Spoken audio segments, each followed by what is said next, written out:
नमस्कार विद्यार्थी मित्रांनो, स्वागत आहे तुमचं आपलं चॅनल ए क्लास एज्युकेशन वरती।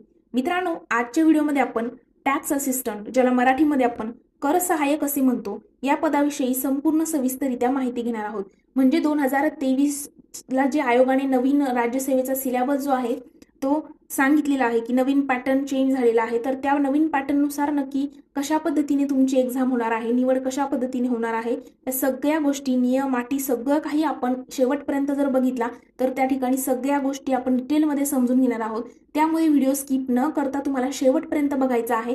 कोणत्याही प्रकारची शंका तुम्हाला या व्हिडिओ नंतर टॅक्स असिस्टंट या पदाबद्दल राहणार नाही। ओके, तर आपण वयोमर्यादा बघणार आहोत, शैक्षणिक पात्रता बघणार आहोत, शारीरिक पात्रता असायला हवी का, असेल तर किती असायला हवी, त्यानंतर निवड कशा पद्धतीने होते, वेतन किती आहे, बदली कशी होते आणि कामाचं स्वरूप नक्की कोणत्या पद्धतीने आहे, काम कुठे करावं लागेल, सगळं काही डिटेल आपण या व्हिडिओमध्ये बघणार आहोत मित्रांनो।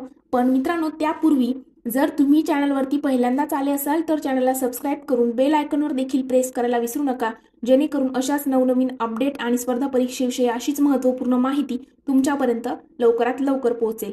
चला तर मित्रांनो, आपण आजच्या व्हिडिओला सुरुवात करूया। तर मित्रांनो, टॅक्स असिस्टंट हे जे पद आहे त्या पदाकरिता तुम्हाला जर ओपन कॅटेगरीमध्ये तुम्ही असाल तर वयाचे 18 वर्ष तुमचे कंप्लीट हवे। 18 ते 38 वर्षापर्यंत तुम्ही या ठिकाणी एक्झाम जी आहे ती देऊ शकता। आणि जर तुम्ही मागासवर्गीय असाल तर तुम्हाला 43 वर्षापर्यंत एक्झाम देता येते। आणि जर दिव्यांग असाल, म्हणजेच काय दिव्यांग म्हणजे काय, एकाने कमेंट मागे एका व्हिडिओमध्ये केलेली होती, दिव्यांग म्हणजे एक हँडिकॅप स्टुडंट। ओके, जर तुम्ही हँडिकॅप असाल तर तुम्हाला 45 वर्षापर्यंत या ठिकाणी सूट दिलेली आहे। मग नक्की टॅक्स असिस्टंट करता काय शैक्षणिक पात्रता, क्वालिफिकेशन काय हवं, तर बघा, तुमच्याकडे म्हणजे तुम्ही पदवीधर असणं गरजेचं आहे। मग या ठिकाणी शाखेचं बंधन नाही, तुम्ही कोणत्याही फील्डमधून पदवी घ्या। ओके, बी फार्मसी असेल, बीएससी असेल, बीए केलं असेल, मुक्त विद्यापीठातून असेल, टक्केवारी एकदम कमी असेल, काठावर पास असाल, काही या ठिकाणी तुम्हाला अडचण नाही, फक्त तुमची पदवी असणं या ठिकाणी गरजेचं आहे। आणि दुसरी गोष्ट म्हणजे जर पदवीच्या शेवटच्या वर्षाला असाल तरी पण तुम्ही या ठिकाणी पात्र आहात। पण मात्र मित्रांनो, पूर्व परीक्षा, मुख्य परीक्षा हे जे टप्पे आहेत ते पुढे आपण सविस्तर समजून घेणारच आहोत। पण पूर्व परीक्षेला तुम्ही लास्ट इयरला पण फॉर्म जो आहे तो भरू शकता, एक्झाम देऊ शकता। मात्र मुख्य परीक्षेच्या वेळेला तुमच्याकडे तुमचं ग्रॅज्युएशन असणं गरजेचं आहे, पदवी असणं गरजेचं आहे। लास्ट इयरचे मार्क्स जे आहेत ते तुम्हाला त्या ठिकाणी सबमिट करावे लागतात, त्यामुळे मेन्सला तुम्हाला बसता येत नाही। पण फर्स्ट म्हणजे जर तुम्ही लास्ट इयरला असाल तर पूर्व परीक्षेला अपेअर आहात, मात्र मुख्य परीक्षेला नसता या ठिकाणी। पुढील माहिती बघण्या अगोदर मित्रांनो, प्ले स्टोअर वरती जाऊन तुम्ही जर स्पर्धा परीक्षेची तयारी करत असाल तर नक्कीच एक क्लास एज्युकेशन हे ऍप जे आहे ते तुम्हाला प्ले स्टोअर वरती जाऊन डाउनलोड करायचं आहे मित्रांनो। एक क्लास एज्युकेशन प्ले स्टोअर वरती जेव्हा तुम्ही टाईप कराल या प्रकारचा आयकॉन तुम्हाला दिसेल। हे ऍप डाउनलोड केल्यानंतर मित्रांनो, या ऍपमध्ये तुम्ही ज्या स्पर्धा परीक्षेची तयारी करत असाल, तलाठी भरती असेल, सरळ सेवा असेल, पोलीस भरती असेल, कोणत्याही प्रकारची एक्झाम जी असेल त्याच्या प्रत्येक नोट्स असतील, लाईव्ह लेक्चर असतील, रेकॉर्डेड लेक्चर असतील, प्रत्येक विषयाच्या तुमची टेस्ट सिरीज वगैरे सगळ्या गोष्टी तुम्हाला ऍपमध्ये मिळून जातील। फास्ट ट्रॅक बॅच असेल, मॅरेथॉन बॅच असतील, सगळ्या गोष्टी ऍपमध्ये तुम्हाला मिळून जाईल। त्यानंतर मित्रांनो, टेलिग्रामवरती आपलं चॅनल आहे, ते चॅनल देखील तुम्हाला या ठिकाणी जॉईन करायचं आहे। तुम्ही ज्या स्पर्धा परीक्षेची तयारी करत आहात त्याबद्दल कोणत्याही प्रकारचा डाऊट जर तुम्हाला असेल तर तो तुम्ही आपल्या टेलिग्रामला विचारू शकता, पर्सनली मेसेज करू शकता, किंवा ग्रुप जॉईन करून तुम्हाला तिथे प्रत्येक विषयाची अपडेट जी आहे ती, प्रत्येक नवीन गव्हर्नमेंट एक्झामच्या अपडेट वगैरे सगळ्या गोष्टी तुम्हाला टेलिग्रामवरती मिळतील। त्यासोबतच इन्स्टावरती देखील आपली आयडी आहे स्पर्धा परीक्षा ए क्लास एज्युकेशन, या आयडीला देखील मित्रांनो फॉलो करायचं आहे। आणि तिकडेही तुम्ही तुमच्या मनातील ज्या काही शंका कुशंका असतील ते तिथे विचारू शकता, प्रत्येकाला तिथे रिप्लाय मिळेल आणि तुमच्या प्रत्येक प्रश्नाचं सोल्युशन त्या ठिकाणी मिळेल। चला तर मित्रांनो, आपण आपला व्हिडिओ कंटिन्यू करूया। तिथे काही तुमची शारीरिक चाचणी वगैरे ह्या गोष्टी होत नाही। आणि निवड जी आहे मित्रांनो, टॅक्स असिस्टंट जर तुम्हाला व्हायचं असेल, कर सहाय्यक तुम्हाला व्हायचं असेल तर MPSCच्या मार्फत, म्हणजेच महाराष्ट्र राज्य लोकसेवा आयोग जो आहे, महाराष्ट्र पब्लिक सर्व्हिस कमिशनच्या थ्रू तुमची एक्झाम घेतली जाते। त्याचे बघा 3 टप्पे आहेत। पहिला आहे की गट ब आणि गट क ची संयुक्त पूर्व परीक्षा होते, त्यानंतर मुख्य परीक्षा होते आणि टंकलेखन चाचणी। ओके, हे 3 तुम्हाला लक्षात घ्यायचे आहे, 3 टप्पे तुमचे असणार आहेत। आणि मग 2023च्या नवीन पॅटर्ननुसार काय सिलेबस चेंज झालेला आहे, नक्की कसं पॅटर्न आहे, सगळं आपण समजून घेणारच आहोत। तर मित्रांनो बघा, परीक्षेचे टप्पे आपण बघितले. मग आता पूर्व परीक्षेचा पॅटर्न नक्की 2023च्या नवीन पॅटर्ननुसार काय आहे ते आपण समजून घेऊया. बघा या ठिकाणी तुम्हाला स्लाइडवरती दिसत असेल की महाराष्ट्र अराजपत्रित सेवा परीक्षा गट ब आणि गट क. बघा या अगोदर 2023च्या अगोदर काय व्हायचं तर गट ब ची पूर्व परीक्षा वेगळी व्हायची आणि गट क ची पूर्व परीक्षा वेगळी व्हायची. आणि टॅक्स असिस्टंट हे पद जे आहे मित्रांनो ते गट क मध्ये येणारं पद आहे. ओके, तर 2023च्या नवीन पॅटर्ननुसार गट ब आणि गट क ची जी पूर्व परीक्षा आहे ती एकत्र घेतली जाते. आता बघा 23 पासूनच हे पॅटर्न लागू झालेला आहे. ग्रुप बी मधील 4 पदं आणि ग्रुप सी मधील 6 अशी टोटल 10 पोस्ट करिता तुमची एकच परीक्षा घेतली जाणार आहे. आणि पूर्व परीक्षा जी आहे ती मित्रांनो 100 गुणांची असते आणि मुख्य परीक्षा ही 400 गुणांची असते आणि त्याच्यामध्ये 2 पेपर असतात. आणि शारीरिक चाचणी वगैरे मुलाखत ह्या गोष्टी या पदाकरिता नाही, ते फक्त पोलीस उपनिरीक्षक पदाकरिता शारीरिक चाचणी वगैरे आहे. ओके, तर मग पूर्व परीक्षेला नक्की पॅटर्न कसा आहे तर बघा, सामान्य क्षमता चाचणी यावरती तुम्हाला 100 प्रश्न विचारले जातात आणि त्याकरिता 100 गुण दिले जातात. म्हणजे एका प्रश्नाला 1 गुण या ठिकाणी आहे. आणि दर्जा जो आहे तो पदवीचा असेल. माध्यम मराठी व इंग्रजी, म्हणजे तुम्ही जर सीबीएसईच्या माध्यमातून म्हणजे तुमची शालांत परीक्षा जर सीबीएसई झाला असेल तर तुम्ही इंग्लिशमधूनही अपियर करू शकता. या ठिकाणी अपियर आहात म्हणजे इंग्लिशमधूनही फॉर्म भरू शकता, इंग्लिशमधूनही तयारी करू शकता किंवा मराठीमधूनही तुम्ही एक्झाम देऊ शकता. आणि कालावधी जो आहे तो 1 तासाचा कालावधी असेल म्हणजे 60 मिनिटं.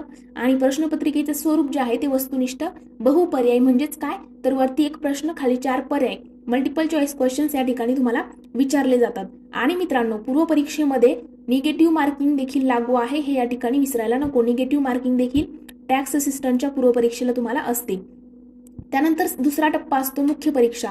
आता मग गट ब गट क ची संयुक्त पूर्व परीक्षा होते. ओके, एकत्र होते. मात्र मुख्य परीक्षा जी आहे ती गट ब ची वेगळी होते, गट क ची वेगळी होते. मग गट क मुख्य परीक्षेला बघा 2 जे पेपर आहेत, प्रश्न संख्या जी आहे प्रश्नपत्रिकाची संख्या 2 आहे, म्हणजे 2 पेपर घेतले जातात. पहिला पेपर 200 गुणांचा आणि दुसरा पेपर 200 गुणांचा, अशी टोटल 400 गुणांची मुख्य परीक्षा असते. पहिला पेपर जो आहे ते मराठी आणि इंग्रजी हे 2 विषय आहेत. मराठीला 50 प्रश्न आणि इंग्रजीला 50 प्रश्न आणि दोन्हींना 100-100 गुण अशा पद्धतीचा पहिला पेपर असतो. मराठीचा दर्जा 12वीचा तर इंग्रजीचा दर्जा जो आहे तो पदवी लेवलचा असतो. आणि मित्रांनो या ठिकाणी मराठी इंग्रजी तुम्हाला स्किप करता येत नाही, कंपल्सरी तुम्हाला आहेच. आणि 1 तासाचा टायमिंग असतो. बघा मराठीचे 50 प्रश्न आणि इंग्लिशचे 50 प्रश्न असे टोटल 100 प्रश्न आणि 1 तासाचा टायमिंग असतो. आणि एका प्रश्नाला 2 गुण असतात मुख्य परीक्षेला. आणि मुख्य परीक्षा देखील तुमची वस्तुनिष्ठ बहुपर्यायी, म्हणजेच काय मल्टिपल चॉईस क्वेश्चन्स MCQचा पॅटर्न या ठिकाणी फॉलो केलेला आहे. आणि दुसरा पेपर जो आहे तो सामान्य अध्ययन आणि बुद्धिमत्ता चाचणी, त्यामध्ये तुम्हाला 100 प्रश्न असतात आणि 200 गुण दिले जातात. दर्जा जो आहे तो पदवीचा असतो. माध्यम जे आहे मराठी आणि इंग्रजी, परीक्षेचा कालावधी 1 तास आणि वस्तुनिष्ठ बहुपर्यायी असतो. सेकंड पेपर देखील बघा मित्रांनो, पूर्व परीक्षेला तुम्हाला इतिहास, भूगोल, राज्यशास्त्र, अर्थशास्त्र, चालू घडामोडी, सामान्य विज्ञान हे विषय जे आहेत, त्यानंतर मॅथ रिझनिंग असेल म्हणजे अंकगणित आणि बुद्धिमत्ता, या विषयावरती तुम्हाला जे आहेत 100 प्रश्न विचारले जातात. तर मुख्य परीक्षेला जे 2 पेपर होतात, पहिल्या पेपरमध्ये मराठी इंग्रजी हे 2 विषय एक्स्ट्रा ऍड होतात. पण मात्र सेकंड पेपरला जो पूर्व परीक्षेला अभ्यास केलेला असतो तोच अभ्यासक्रम मुख्य परीक्षेला एक्झॅक्टली विचारला जातो. कोणतंही वेगळं परत वाचायची गरज पडत नाही. 1-2 पॉईंट एक्स्ट्रा असतात, ते आपण अभ्यासक्रमामध्ये नक्कीच बघूयात. जर तुम्हाला टॅक्स असिस्टंटचा अभ्यासक्रम डिटेलमध्ये बघायचा असेल तर नक्कीच चॅनल सबस्क्राईब करून बेल आयकॉनवर प्रेस करा, जेणेकरून नेक्स्ट व्हिडिओची जी नोटिफिकेशन आहे तुमच्यापर्यंत लवकरात लवकर पोहोचेल. त्यानंतर आहे मित्रांनो टंकलेखन चाचणी. तर बघा टंकलेखन चाचणी म्हणजे काय तर तुमची टायपिंग स्किल तुमची त्या ठिकाणी चेक केली जाईल. मराठी टंकलेखनाचा वेग जो आहे तो 30 शब्द प्रति मिनिट आणि इंग्रजी टंकलेखनाचा वेग हा 40 शब्द प्रति मिनिट, म्हणजे 30-40 टायपिंग तुमची या ठिकाणी झालेली पाहिजे. या ठिकाणी त्याचं सर्टिफिकेट तुमच्याकडे असणं गरजेचं आहे. आणि मित्रांनो मग टंकलेखन चाचणीमध्ये तुम्हाला कोणकोणत्या उमेदवारांना सूट दिलेली आहे तर बघा, जर तुम्ही दिव्यांग म्हणजे काय तर हँडिकॅप असाल, ओके, अपंगत्व वगैरे हे ज्या गोष्टीतले जे उमेदवार असतात तर त्यांना काय आहे 2 वर्षाची सूट दिलेली आहे. दिव्यांग उमेदवार असेल, सैनिक असेल किंवा अनाथ असाल किंवा भूकंपग्रस्त यांना यातून सूट दिलेली आहे. म्हणजे त्यांची चाचणी जी आहे त्यांना नंतर नियुक्तीनंतर 2 वर्षांपर्यंतचा कालावधी दिलेला असतो, तोपर्यंत ते टायपिंग स्किल जी आहे ती कंप्लीट करू शकतात. आणि वेतन जर बघितलं तर टॅक्स असिस्टंट पदाला 25,500 ते 81,100 पर्यंत, म्हणजे रिटायरमेंट पर्यंत आपण पकडूया. तर स्टार्टिंग तुम्हाला 25,500 पासून तुमची जी आहे या ठिकाणी टॅक्स असिस्टंट पदाकरिता वेतन असतं. आणि अधिक महागाई भत्ता व इतर देय भत्ते वगैरे सगळ्या गोष्टी तुम्हाला त्या ठिकाणी मिळत असतात. आणि काम जे आहे मित्रांनो, काम तुम्हाला राज्य शासनाच्या वस्तू आणि सेवा कर विभागाच्या महाराष्ट्रातील कोणत्याही कार्यालयात करायला त्या ठिकाणी सांगू शकतात. ओके, फिक्स असं काही नाहीये की कुठं करावं लागेल. पूर्ण महाराष्ट्रामध्ये कोणत्याही वस्तू आणि सेवा कर विभागामध्ये तुम्हाला या ठिकाणी काम जे आहे ते करायला लागू शकतं. तर मित्रांनो, ही झाली टॅक्स असिस्टंट पदाबद्दल संपूर्ण सविस्तरित्या माहिती. याविषयी तरी पुन्हा जर काही तुम्हाला डाऊट असेल तर कमेंट सेक्शनमध्ये विचारू शकता, किंवा आपल्या चॅनलच्या अबाउट सेक्शनमध्ये जर गेलात तर तिथे आपल्या टेलिग्राम ग्रुपची लिंक दिलेली आहे. तर टेलिग्रामला तुम्ही पर्सनली मेसेज करून जे आहे तुमचे डाऊट जे आहे मित्रांनो विचारू शकता. तुमच्या प्रत्येक प्रश्नाचं उत्तर जे आहे त्या ठिकाणी दिलं जाईल. आणि मित्रांनो, टॅक्स असिस्टंट हे जे पद आहे त्या पदाचं प्रमोशन सुद्धा होत असतं तुमच्या ज्येष्ठता आणि पात्रतेनुसार. म्हणजे तुम्ही त्या ठिकाणी जेव्हा तुमची नियुक्ती होते तर त्या ठिकाणी तुम्ही कशा पद्धतीने काम करता त्यावरती तुमचं प्रमोशन डिपेंड असतं. आणि ते राज्यकर निरीक्षक गट ब अराजपत्रित पदी तुमचं प्रमोशन जे आहे केलं जातं. तर मित्रांनो, आज आपण आजच्या व्हिडिओमध्ये सविस्तरित्या माहिती बघितलेली आहे. तर आज आपण इथेच थांबूया. जर व्हिडिओ आवडला असेल तर लाईक, कमेंट आणि मित्रांसोबत देखील शेअर करायला विसरू नका. Thank you so much.